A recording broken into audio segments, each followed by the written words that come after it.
Pero eto, ibang klaseng bumati ito ng Merry Christmas, mga bossing. Hitik na hitik sa pamumulitika. No? Pakinggan po natin. Yung isa po sa kumakandidato. Oh, hindi nyo alam na kumakandidato bilang senador si Vic Rodriguez, ano? Eh paano? Hindi nyo makita doon sa top 12. Nandun yata sa top number 22, 24, si Vic Rodriguez. Ano yan? Tumatakbo ng senador yan. Kaya kung kayo naghahagilap ng mga iboboto para sa senador, o ayan, meron na kayong alam kung sino yung mga hindi nyo isasama. Okay? O game. Vic, batiin mo na sila. Sa mga DDS, kasapi ng hukbong federal, iba't ibang grupo ng Saraol at higit sa lahat, 32 milyong Oy, Vic, oy.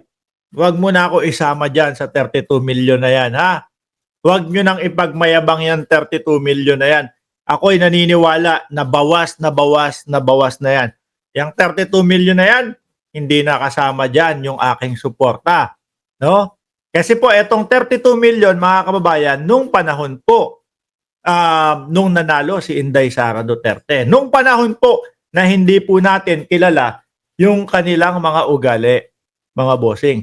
So wag nyo na po akong isama dyan sa 32 million. O sabihin nyo dyan sa comment section kay Vic Rodriguez kung kayo po ay gusto nyo na ding itanggalin yung inyong sarili doon sa 32 million. Anuhin nyo na yan, baguhin nyo na yung numero na yan, hindi na 32 million yan. Vic, no? Wag kayong Pilipinong bumoto kay Inday Sara para maging ating Vice Presidente. Kasama at suportado ko kayo sa inyong ginagawang Ano sabi niya? Sabi niya, doon daw po sa 32 million na bumoto, o kasama ako doon sa bumoto, no? Pero doon sa sumusuporta pa din hanggang ngayon sa Vice Presidente, hindi na. Ano po? Sa 32 million na bumoto, Inday Sara para maging ating Vice Presidente. Inday Sara para magigit sa lahat, 32 milyong Pilipinong bumoto kay Inday Sara para maging ating Vice Presidente. Kasama at suportado ko kayo sa inyong ginagawang pagkilos ng suportado din pala yung ginagawa kong pagkilos. Ano? No, kasi kasama ako dyan sa 32 million eh. Jamaica Noblesa, shout out sa'yo. O Jamaica Noblesa. connecting at regrouping dahil patuloy at sumisidhi ang pag-atake sa mga Duterte. Anong Vic, alam mo, diyan sa sinasabi mo na hindi katotohanan, yan ang ikatatalo mo. Actually, no? Mukhang wala namang pag-asang manalo. Mga bossing. Paulit-ulit nilang sinasabi, mga kababayan, patuloy daw po ang pag-atake sa mga Duterte. Diyos ko Lord, naiintindihan niyo po ba yung sitwasyon at galaw ng politika? Kung sino yung talagang umaatake? Yun nga pong Malacanang, ayun. Dahil sa sobra po ng dami ng trabaho, hindi na kayo pinapansin dyan sa mga ata-atake nyo sa Malacanang. Kami po naman, no? Na mga vloggers na nakasuporta at sumusuporta po kay Pangulong Bongbong Marcos at sa gobyerno ng Pilipinas. Sa pagdedebunk pa lang ng mga kasinungalingan na pinapakalat ng mga DDS ubos na ho ang oras namin No? Sa araw-araw ho na ginawa ng Diyos, mga kababayan. Nako, hindi po mauubusan ng content ng pagdedebunk po doon sa mga DDS. Ano? Kabit-kabila po ang mga ginagawang fake news nila, mga bossing. Doon pa lang ubos na yung oras Tapos, saan nyo naisingit at saan mo masasabi na inaatake yung mga Duterte?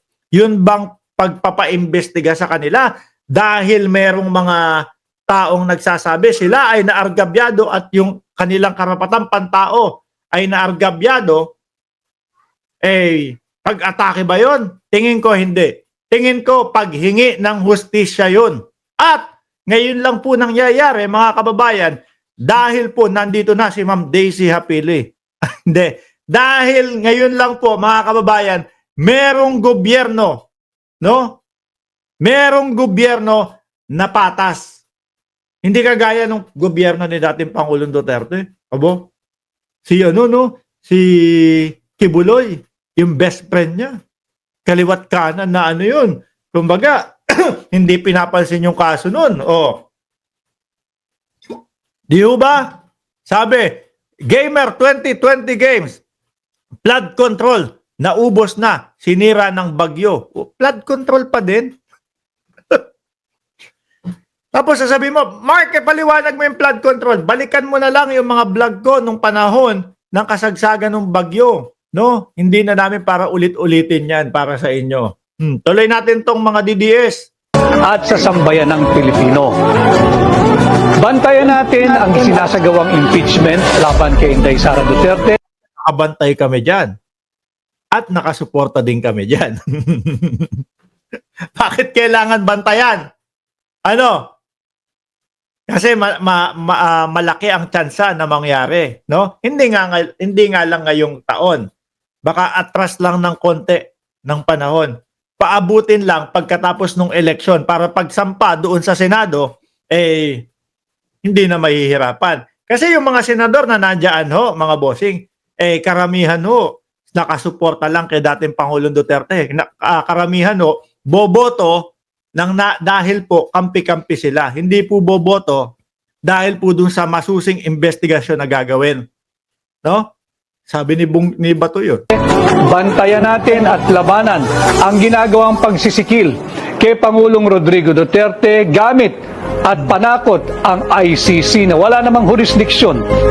Boss, ilang pamilya yon? 20,000 hanggang 30,000 pamilya yung nagrereklamo, no? Doon sa ICC. Brad, baka nakakalimutan mo. Hindi ang Pangulo ang nagrereklamo doon, hindi ang gobyerno ng Pilipinas. Actually, sabi ng gobyerno ng Pilipinas dati, hindi kami tutulong sa investigasyon na ganyan, no? Yung mga taong naulila na nabiktima daw po nung laban kontra droga ng mga EJK, sila yung nandoon sa ICC. Brad, baka nakakalimutan mo. Or ginagawa nyo lang talagang mangmang ang Pilipino sa pamamagitan ng akala ninyo hindi alam ng sambayanan. Di ba? Dito sa ating bansa, bantayan natin ang ginagawang paglabag sa saligang batas ng Marcos Araneta Romualdez Administration. Ang banda yun, boss. Nalalapit na rin ang halalan sa taong 2025. Yun ang masaklap kay Vic Rodriguez, mga kababayan. Malapit na, nalalapit na. Konting panahon na lang, konting buwan na lang po. Subalit, yung numero o yung posisyon ni Vic Rodriguez ni hindi po makahakbang sa top 20. Mga bossing. Ni hindi po makalagpas o makaangat miski man lang top 15, mga bossing. Malapit na. Kaya kayo daw, babatiin niya kayo, ha? Kala nyo, puro pamumulitika lang to, ha? Hindi.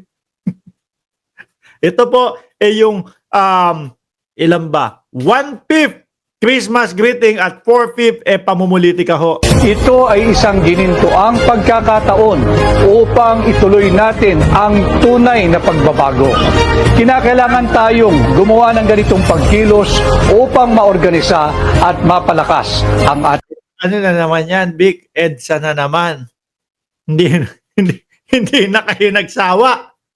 Ano? Kung si dating Pangulong Duterte, ang tagal na nanawagan, di ba? Janelle Van der Herst, araw-araw nananawagan si dating Pangulong Duterte. Isug ka ba? Tara, punta na kayo doon sa Mautog. Kung isug ka, punta na kayo. Araw-araw yun, ha? Speaking, dating Pangulong Duterte. Ikaw, Vic Rodriguez, hindi makatungtong sa top 20, no? Sa senatorial. Paano mas may maniniwala sa inyo? Kaya pala, paubos kayo ng paubos. Di ho ba? Dahil ang laman nung inyong Mautog, puro paninira lang. Hanay. Tanggapin po ninyo ang aking pagbati ng isang maligayang Pasko. Kala ko, banat yun no? Merry Christmas pala, mga kababayan. So parang, ano tawag dyan? Pagbati na mas marami ang pamumulitika. Hangad ko ang isang matagumpay na 2025. Diyan ho sila natatalo, diyan ho sila nagiging delikado yung kanilang kandidatura, mga bossing. No? Imbes na napakasimple, maligayang Pasko at manigong bagong taon sa bawat mamamayang Pilipino. Naway, harapin natin ang susunod na taon ng may kaginhawaan at madaming pera. Mga ganyan. Kaso, sinisingit pa ho, mga kababayan, yung napakahabang pamumulitika nila. Tinatabangan tuloy ang taong bayan. Ano ho?